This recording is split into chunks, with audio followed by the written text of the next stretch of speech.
air here is so peaceful and calming. If we put on a slow concerto right now, I'm sure the condenser would be brimming with inspiration.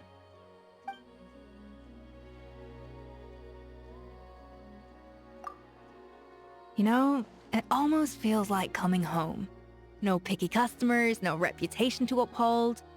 Here, I can cook whatever I feel like. It's a nice chance to try out some new things from my list. Just to be clear, you are gonna set me up with a purpose-built kitchen here, right?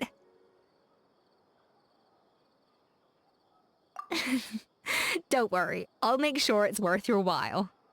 In Fontaine, I have hundreds of rich and famous people offering handsome sums of more on a daily basis, hoping for the chance to add just one exquisite dish to their family feast. I don't even have the time to turn them all down. Some of the letters I get go unopened and unread. But you, on the other hand, all you need is to provide an oven, a stovetop, a cupboard, and a water source. I've brought all the cooking utensils and ingredients that I need. No one else in all of Fontaine, or even all of Tavat, could hope for the special treatment I'm offering you. And all I ask in lieu of a salary is that you give me a thorough and honest review of each dish once you've had the pleasure of consuming it. Oh, don't worry, I trust you. You have good taste, and I have full confidence in our culinary compatibility. So you set up the kitchen however you like. Once I get to work, I'll be right in my element. You and I are like Lumidew bells and rainbow rose foam. One tender and delicate, the other sweet and sour. A perfect combination. I know if I cook for you based on gut instinct, you'll like what I come up with. Oh, do I? You walk right into this one. I've got a lot of questions for you. Relax, I'm just curious about you, that's all. You're the most widely traveled out of all the people I know. The things you've seen, the battles you fought. I don't know anyone else whose experience comes close to yours. So my question is, out of all the food, or maybe food-adjacent things you've encountered on your travels, is there anything out there that's made you curious about how it might taste? Oh, not that I'm trying to encourage you to just start licking everything you see, of course. It's just, I want to challenge myself. See if I can replicate some really obscure or outlandish flavors using substitute ingredients.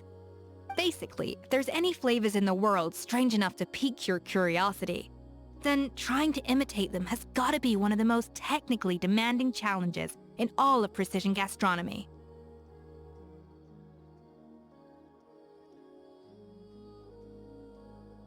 Oh, really?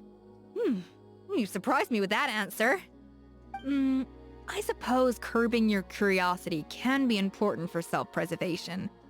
It means you avoid the more experimental dishes out there, not to mention food poisoning.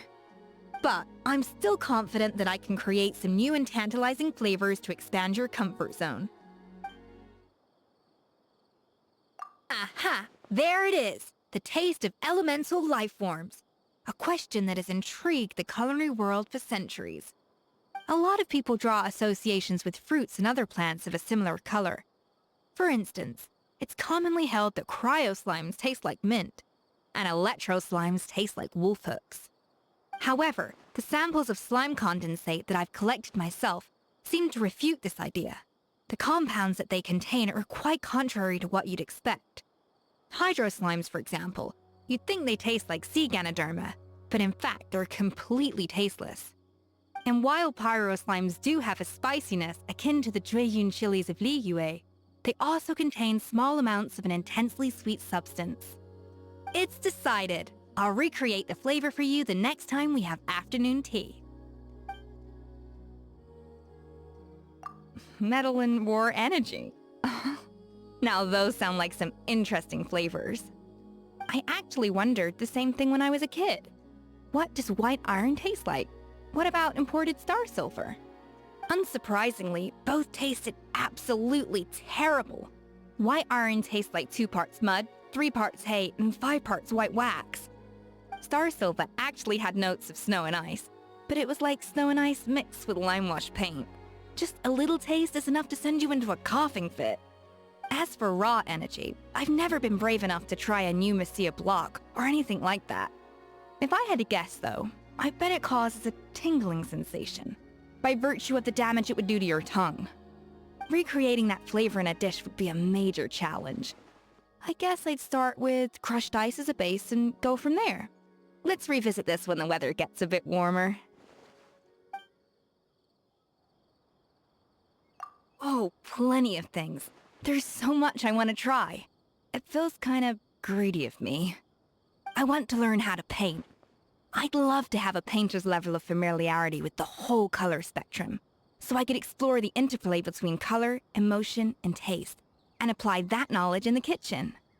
I also wish I could study engineering, so I could tinker around with my two mecha, the goal being to handle the work of a whole team of chefs in a fraction of the time. Bladesmithing is another area I'd love to know more about. If I could custom build my very own set of kitchen knives, all 33 varieties, then I could really fine-tune my ingredient preparation. Finally, I wish I was a master composer. Then I could write a dedicated piece of music for each dish in my repertoire, and give my customers the ultimate multi-sensory experience when they savor my dishes. You could say I have an insatiable appetite for trying new things, but ultimately, it all boils down to one thing: improving my cooking.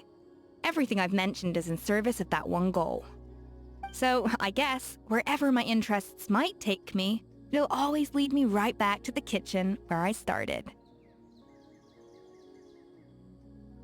Yeah, I know. Realistically speaking, if I wanted to get seriously proficient in any of the things I've mentioned, it'll take decades of hard work and dedication. It's the same with cooking. There's much more to being a good chef than being able to follow a recipe. Like any discipline, it gets tough pretty quickly once you get into it. Not for the faint-hearted, that's for sure. In your case, though, I think you might actually be on track to become the kind of multidisciplinary expert I could only dream of being. That's right. I see limitless potential in you. Potential that isn't tied down by a fixed mindset. Plus, you have the willpower, the good judgment, and the ability to follow through. If anyone in this world could hope to master all the skills I mentioned simultaneously, it's you. You bet. And once you've mastered everything, come back to me. It'll be your turn to don the head chef's cap and teach me everything you know. I'm predicting that we'll spend days on end at the stove, churning out one show-stopping dish after another, until we've prepped, cooked, and plated half of Tibet. I can't wait! Someone's perky this morning. I was gonna make you some breakfast, but it seems like you have more energy than me. Why don't you whip us something up instead? Alright, good night. I'm gonna wait till you're soundly asleep and then start cooking. Whichever dish smells good enough to coax you out of your dream state and back to reality, that'll be our main course for tomorrow.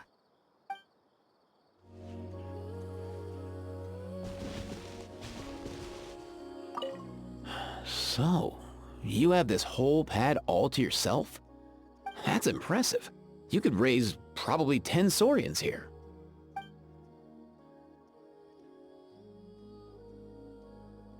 It's pretty great.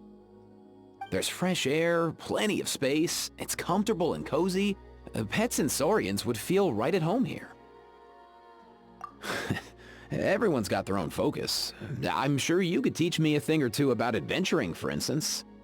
Or maybe how to save the world, nation by nation. Of course.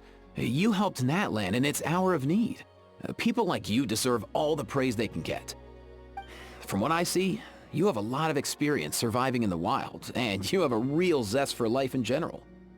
In other words, you're exactly the kind of person I want to be friends with.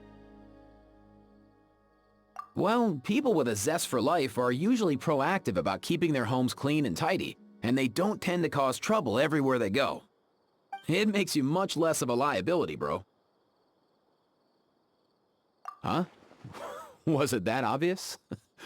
Oh well. Oh, no, he's fine. He leads a pretty benign life. For one thing, you can't hope to grow good crops if you're too out of control. I was actually talking about my Saurian companions. I guess I also think of them as friends. A Saurian in a bad mood is a lot more dangerous than a human. They'll rampage through your home like a storm if you're not careful. If that happens, all you can do in the moment is try to get them to calm down. Settling the score, that has to wait for another time. Sure thing. You picked a good moment. I actually have some snacks on me. You want some?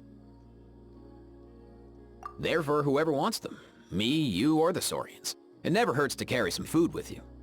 Try this. It's some jerky that I grilled myself. It's really good, even if I do say so myself. Yeah?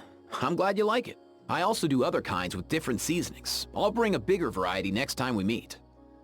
You can keep this bag of jerky, by the way. Next time you need to ingratiate yourself with a Saurian, feed them some of this. It'll help. Don't know if you have any immediate need for it, but anyway, hold on to it for now. Oh, I'm glad you think so. To tell you the truth, I was pretty all over the place as a kid. I only got my act together after becoming a vet. Tragedy is unavoidable in life, but everything passes in time. Whatever difficulties you're facing in your own life, I wish you the very best in getting through them. Ah, whoops. I forgot. Your teeth aren't nearly as sharp as a Saurian's. Sorry about that. Let's try something else then. I've also got some little cookies. Hopefully a little easier on your teeth. You can keep this bag of jerky, by the way. I'd like to take a look around, see what you've done with this place.